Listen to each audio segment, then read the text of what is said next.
Welcome to Books in Sum, your go-to for bite-sized book summaries.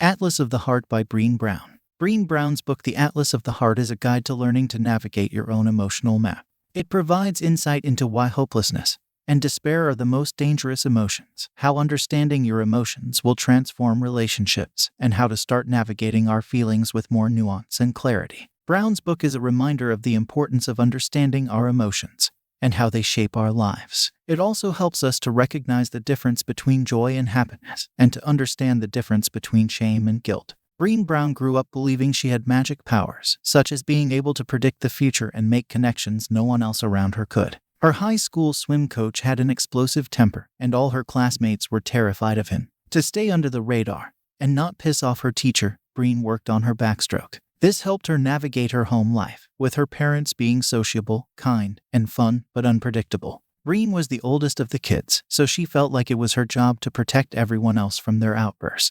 She became very observant and learned to identify people's soft spots, such as the ill-timed jokes or misjudged requests that might set someone off. She also began to notice how other adults around her would channel their anger into everyday moments, like watching sports or road rage. At the time, she didn't know what to do with all of this. Brené Brown is known for her emotional awareness, a superpower she honed over a stellar career. She was hypersensitive to the world around her and tried to drown out her feelings through partying, smoking, and drinking. With the help of a good therapist, she started a long, hard process of regaining her edge. She stopped drinking and started learning how to feel again, how to embrace pain and messy vulnerability and feelings that are not pleasant or easy to experience. With Atlas of the Heart, she created a guide for people who feel all the things, but don't know what to do with their intense emotion. Brené and a team of researchers asked 7,000 people to identify all the emotions they experienced and found that the average number of emotions people listed were 3: sad, angry, and happy. This suggests that language is important, as it allows us to express how we're feeling and get the help we need. The ability to have the awareness of and the precise language to describe our emotions is what researchers call emotional granularity and can benefit us. Brené believes that having an emotional vocabulary can help us to better understand and navigate our inner landscape.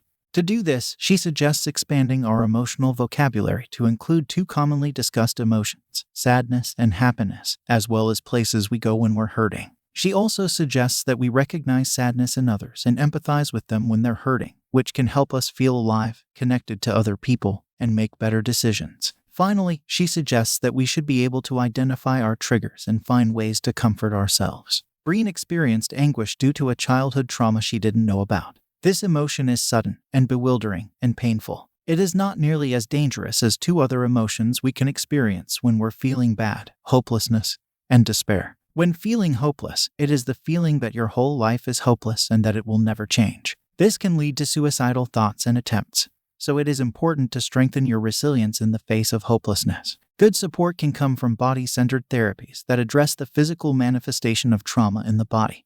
And hope is a skill, not an emotion. The most important details in this book are that being hopeful is a skill that can be learned, and that it is infectious. To learn hopefulness, you need to set realistic goals, figure out how to meet them, and believe in your own abilities. To increase your resilience, you can practice the 3 Ps: personalization, permanence, and pervasiveness. These strategies offer a pause button when feeling flooded and overwhelmed, and help you to put your experiences in perspective. Sadness, anguish, and despair are all painful and difficult, but they can also be incredible teachers. As resilient humans, it is possible for all of us to move through these feelings, becoming more engaged and empathetic and courageously vulnerable as we do. Happiness and joy are not the same thing.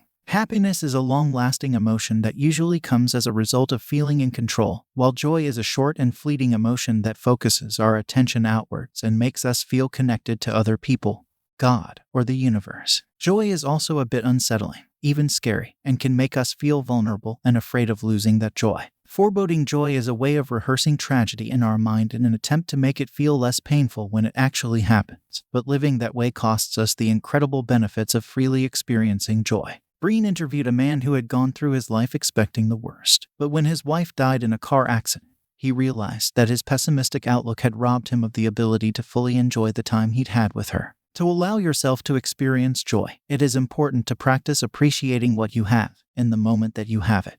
Research has found that joy and gratitude are linked, in what they describe as a positive upward spiral. To become comfortable with paradoxes, we need to become more and more comfortable with emotional paradoxes, such as how we crave closeness to others, but act in ways that shut ourselves off, or how we can influence how we feel by practicing skills like hopefulness. The key message in these bites is that emotional granularity means being able to identify our emotions and experiences and express them to other people. Becoming attuned to our emotional states allows us to build loving relationships with ourselves and the people around us. Actionable advice includes taking a timeout when overwhelmed, building timeouts into communication with people you love, and embracing the vulnerability of being alive.